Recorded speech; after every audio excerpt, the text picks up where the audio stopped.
Tercera parte de la ponencia Mujer y Deporte, el camino hacia la igualdad efectiva. Vamos al apartado de diagnóstico y nos concentramos en los antecedentes de la mujer en el deporte. El Comité Olímpico Internacional, desde que se fundó en el año 1894, ha sido una institución de representación masculina. Los primeros Juegos Olímpicos de la Edad Moderna se celebraron en Atenas en 1896. Y aunque las mujeres fueron excluidas de estos Juegos, una mujer griega llamada Melpomene entrenó secretamente durante semanas y solicitó participar en el maratón. A pesar de ser denegada su petición por los oficiales olímpicos, ella corrió la distancia desde maratón hasta Atenas en 4 horas y media. No obstante, como comentamos en la segunda parte de la ponencia, la participación de la mujer en los Juegos Olímpicos se ha ido incrementando progresivamente hasta llegar a la situación actual en la que se han incrementado tanto el número de pruebas en las que participan las mujeres como el número de mujeres que participan en esas pruebas. Evidentemente también se ha incrementado la práctica deportiva profesional, aparte de los Juegos Olímpicos, y la práctica deportiva no profesional. Lo que sí que es verdad que está yendo más lento y con un ritmo más lento de lo que nos gustaría es la presencia de la mujer en los puestos directivos de responsabilidad y la inclusión de la mujer dentro de la profesión de entrenador, árbitro, etc. El deporte femenino en España, si nos centramos en el principio del siglo XX, el tipo de ejercicio que se propugna en la mujer debía ser apropiado a la condición y sexo femenino. La imagen femenina asociada durante tantos años a la maternidad y el hogar no iba a ser tan fácil de sustituirle por una imagen femenina más relacionada con la vida pública. Desde el primer tercio del siglo XX, la gimnasia, tanto rítmica como sueca, y la danza fueron incorporándose en los colegios e institutos españoles. En el primer tercio del siglo, la presencia de la mujer en el deporte fue muy escasa y la mayoría de las veces se limitaba a hacer actos de presencia. En la etapa franquista, la dirección y el fomento del deporte español se encomiendan a Falange Española tradicionalista y de la JONS, y el deporte femenino quedaba a cargo de la sección femenina, que impulsaba las actividades físicas adecuadas, entre comillas, para las mujeres, evitando cualquier práctica deportiva con connotaciones varoniles.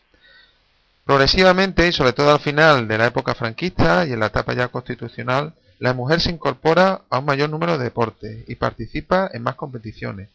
Poco a poco se va luchando contra diferentes estereotipos que vamos a ver ahora, y la participación de mujeres en los Juegos Olímpicos pues se va incrementando de manera notable, sobre todo a raíz de los Juegos Olímpicos de Barcelona 92. Respecto al proceso de socialización, en el proceso de socialización se van formando los diferentes estereotipos de género. Estos estereotipos de género, si nos centramos dentro o que estén relacionados con el mundo del deporte, vamos a ver algunos ejemplos de ello. Las mujeres no se ven bien practicando ciertos deportes, o un varón no se ve bien practicando ciertos deportes, o muchas de las mujeres que practican deportes rudos son lesbianas. Otros ejemplos podrían ser: muchos de los hombres que practican deportes artísticos son homosexuales, o practicar ciertos deportes daña la salud de las niñas. Vamos a centrarnos ahora en los hábitos deportivos de los españoles. Concretamente vamos a ver un extracto de las cuestiones que más nos interesan en relación con los hábitos deportivos de la mujer y el hombre, de los españoles, en la encuesta de 2010 realizada por el Centro de Investigaciones Sociológicas y por el Consejo Superior de Deporte. Esta encuesta de hábitos deportivos del año 2010 el avance de resultados fue presentado hace varios meses por el secretario de Estado, presidente del Consejo Superior de Deporte. Vamos a empezar por el interés por el deporte. Como podéis ver en este gráfico, podemos ver cómo la mujer, respecto a la pregunta si le interesa mucho, bastante o poco o nada el deporte, se puede ver cómo muestra notables diferencias respecto al hombre. A esa pregunta el 13% de las mujeres responden que mucho y el 38% que bastante. Mientras que en el hombre vemos como en mucho, la respuesta mucho es un 28% y bastante un 45%. O sea, como podemos ver, hay una notable diferencia de interés por el deporte entre sexos. Respecto a la tasa de práctica deportiva, se le pregunta a las personas encuestadas si practican o no practican deporte, y si lo practican, si practican uno o varios. Como podemos ver aquí, la mujer que practica un deporte, tenemos un 20%, que practica varios, un 10%, mientras que el hombre practica un deporte, un 25%, y practica varios deportes, un 23%. Eso significa que hay una notable diferencia en la tasa de práctica deportiva entre el hombre y mujer. Podemos ver cómo el 49% de los hombres practican deporte y un 31% de las mujeres practican deporte.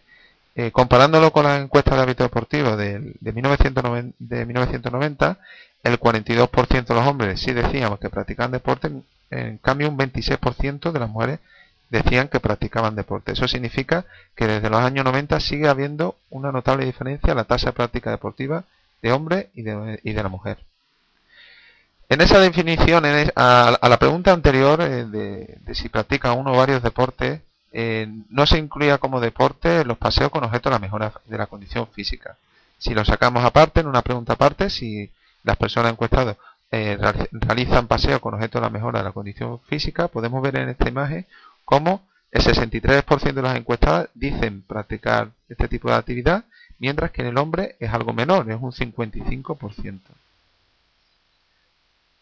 Visión del deporte. Respecto a la visión del deporte, podemos ver cómo un alto número de las encuestadas, concretamente un 34%, ven el deporte como una salud, una terapia saludable. Y en segundo lugar, lo ven como una manera de estar en forma. En cambio, en el hombre, para ellos lo más importante y la visión del deporte es como un entretenimiento y en segundo lugar, una manera de estar en forma. ¿Cuáles son los motivos del abandono de la práctica deportiva? Pues los motivos del abandono de la práctica deportiva en la mujer es por el cansancio, fundamentalmente, por el trabajo y por los estudios. En el hombre también reconoce también este mismo motivo para abandonar la práctica deportiva, fundamentalmente. Motivos por los que una persona sí que practica deporte. Podemos ver como el motivo fundamental para las mujeres es por hacer ejercicio físico y se distancia bastante de otros motivos diferentes. En segundo lugar, para la mujer por mantener o mejorar la salud. En cuanto pues el hombre tiene otras motivaciones, como por ejemplo la primera motivación es por hacer ejercicio físico y en segundo lugar muy de cerca sería por diversión y pasar el tiempo. Respecto a la pregunta si la persona tiene interés por competir, si participa o no participa en competiciones, podemos ver cómo la mayoría de las personas en general hace deporte sin preocuparse por competir. Pero hay una diferencia notable entre la mujer y el hombre. Vemos como la mujer, el 87% hace deporte sin preocuparse por competir y un 64% de los hombres no hace deporte sin preocuparse de competir. En cambio, realmente vemos aquí como hay un porcentaje también de hombres que sí que están interesados por participar en diferentes competiciones, ya sea entre amigos o en diferentes competiciones o ligas de carácter local o provincial o nacional. ¿Cuáles son los deportes más practicados por los hombres y por las mujeres? ¿Hay diferencia en ellos? Pues sí, la verdad es que en esta encuesta de hábitos deportivos se hace se lista un número bastante elevado de actividades deportivas y la actividad deportiva más practicada por el hombre, con diferencia, es el fútbol, seguida también por el ciclismo recreativo y el fútbol sala. En cambio, para la mujer, la práctica deportiva que es más practicada por ella es la gimnasia o actividad física deportiva, sobre todo en centros deportivos como pilates, mantenimiento, etcétera, y también la natación recreativa. Esos son los deportes más practicados. En este cuadro que podemos ver aquí, pues tiene bastante relación con una pregunta que hemos visto anteriormente respecto al interés por la competición. Aquí vemos cómo la mujer de las mujeres que practican deporte solo un 5,5% tiene licencia federativa y en cambio un 23,5% de los hombres sí que tienen licencia federativa. Entonces vemos una notable diferencia entre el hombre y la mujer en este sentido. Vamos ahora al apartado de programas específicos. Aquí vamos a centrarnos en el plan integral para la actividad física y el deporte. Es de destacar el conjunto de acciones que se están dinamizando gracias a la coordinación del Consejo Superior de Deporte y partiendo del Plan Integral para la Actividad Física y el Deporte. Este plan tiene el fin de garantizar al conjunto de la población española el acceso universal a la práctica deportiva de calidad, ayudando así a combatir el elevado nivel de sedentarismo y obesidad y a promover hábitos de vida activos y saludables. ¿Cuáles son los objetivos concretamente de uno de los programas que cuenta ese plan? Ese programa no es otro que actividad física, deporte y mujer.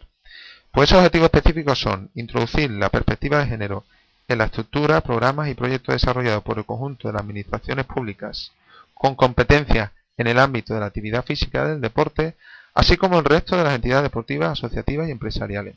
Por otro lado, promover la participación de las mujeres en todos los ámbitos y todos los niveles de la práctica deportiva y de actividad física, así como la toma de decisiones, respetando la diversidad de las mujeres y atendiendo especialmente a las mujeres y colectivos subrepresentados. También sensibilizar sobre la promoción de la igualdad en la práctica de actividad física en todos los ámbitos y visibilizar la participación de las mujeres en el deporte, incrementando su presencia en los medios de colaboración, de comunicación.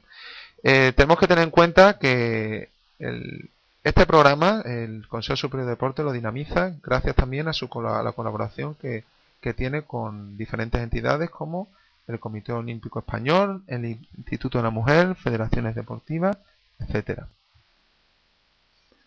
Este programa se materializa a través de diferentes medidas, acciones, recursos, programas, etcétera.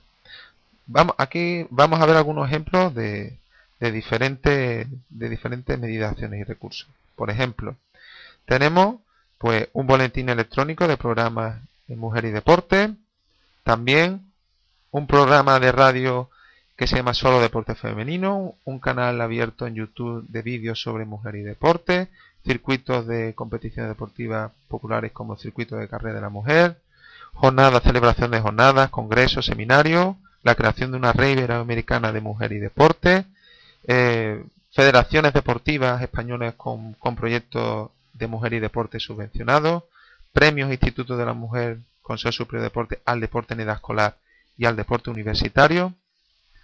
Además de este programa de mujer y deporte, dentro del Plan Integral de Actividad Física del Consejo Superior de Deporte, debemos tener en cuenta, como vimos en la segunda parte de la ponencia, que las comunidades autónomas tienen competencia exclusiva en materia de deporte. Y no solo las comunidades autónomas tienen competencia en deporte, sino también las entidades locales.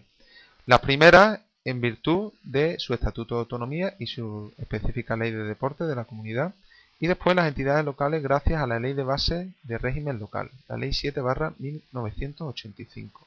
Entonces, en ese sentido, tanto las comunidades autónomas como las entidades locales pueden, y de hecho muchas de ellas, organizan programas de mujer y deporte. Apartado de conclusión. En la actualidad, y gracias a los diferentes instrumentos normativos y a los planes y programas desarrollados por entidades públicas y privadas, se está avanzando en la igualdad efectiva entre hombres y mujeres, en general y en particular en el acceso en el deporte. Queda camino por recorrer, está claro, reconociendo que las mujeres y los hombres pueden tener necesidades y gustos diferentes en el acceso a prácticas deportivas, pero es necesario diferenciarlos de los estereotipos que se han ido originando. Es necesario seguir avanzando en diferentes aspectos, siendo clave la educación no sexista. Debemos avanzar para lograr el acceso a las diferentes profesiones de deporte, sobre todo en puestos directivos públicos y en puestos privados, y atender a las necesidades de práctica en los centros deportivos, así como el tratamiento en los medios de comunicación, entre otras cuestiones. Muchas gracias por su atención. Aquí os dejo mi correo electrónico para diferentes consultas que podáis tener. jose.lago.hidalgo@gmail.com